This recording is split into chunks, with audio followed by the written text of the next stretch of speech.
Use two truth tables to show that the pair of compound statements are equivalent. The first statement is going to be this one, which is read as P or the quantity Q and not P. The second statement is simply read as P or Q. So this first statement is going to be in this first truth table. So what we're going to do now is go ahead and look at what's given and then look at what needs to be filled in. The first two columns are always given in this case. So we're going to have the truth values for P and the truth values for Q. P and Q represent statements. Doesn't matter what the statements are, all we're concerned with, are they true, are they false? And for P, and notice that there are 4 rows below this row here. So for P, we'll start right here with the first value being true, the second value being true, the third value being false, and the fourth value being false. Then what we're going to do is we're going to look at Q. We note that the first value is true, the second value is false, the third value is true, and the fourth value is false.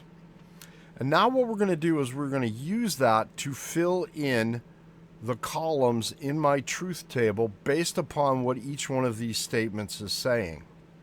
So the first statement, and I'm going to go ahead and change colors here.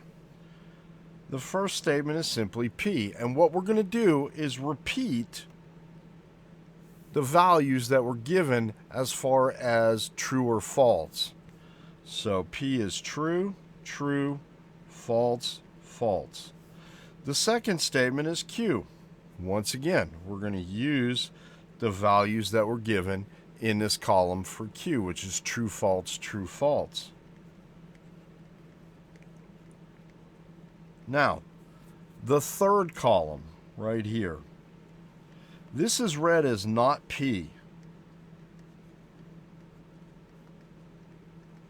In other words, simply change the truth value of what P is. If P is given as true here, it will be given as false when we discuss not P. Likewise, this will be false.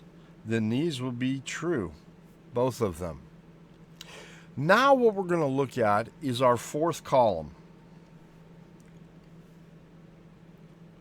And this is read as Q and not P.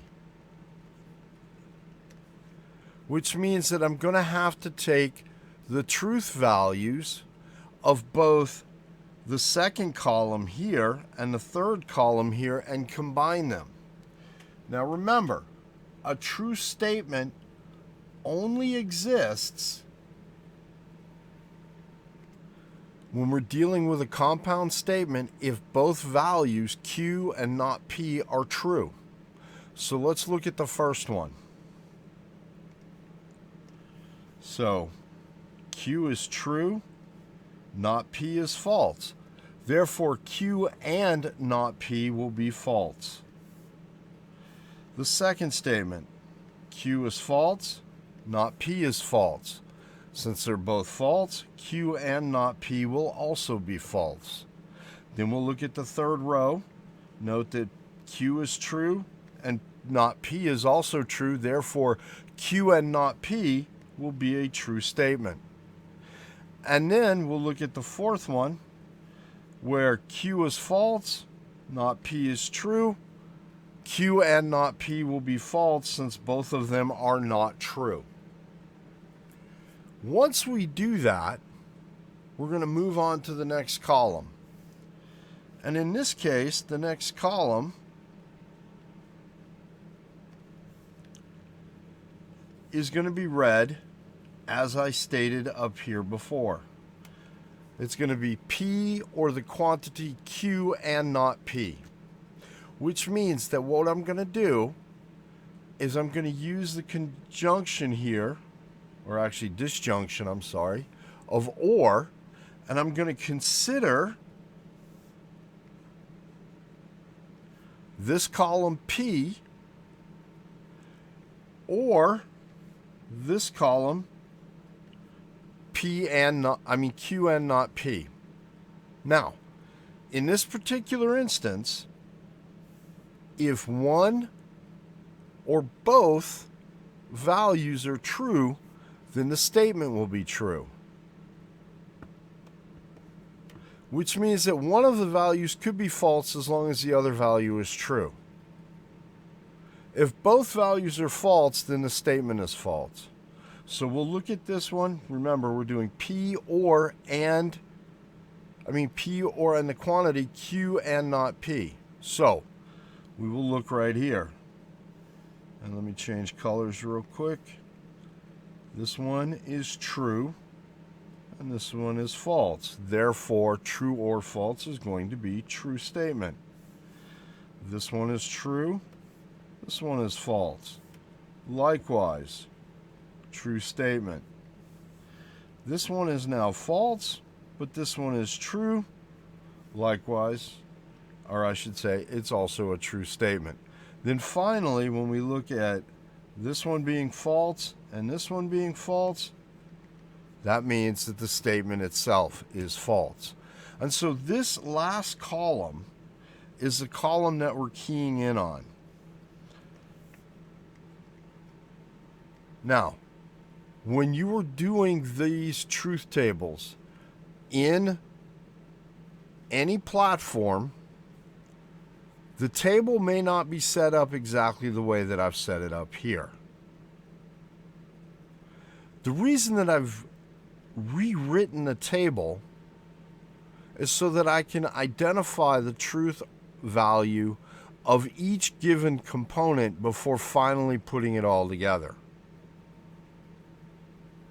Now, let's look at the next values, or I should say the next table. And this one is simply P or Q. That's what we're going to be looking at, P or Q. We note that we're given the truth values for P, T, T, F, F. And we're given the truth values for Q, T, F, T, F. And once again, we're looking at OR.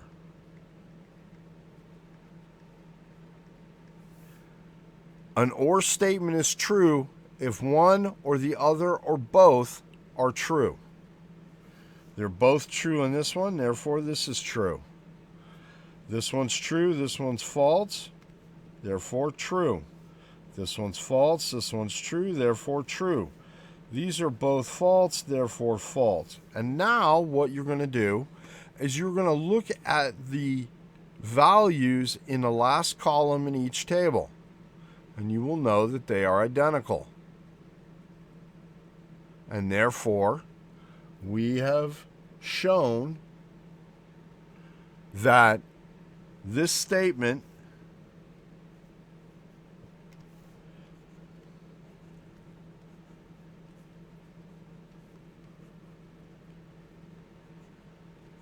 P or and the quantity Q and not P is equivalent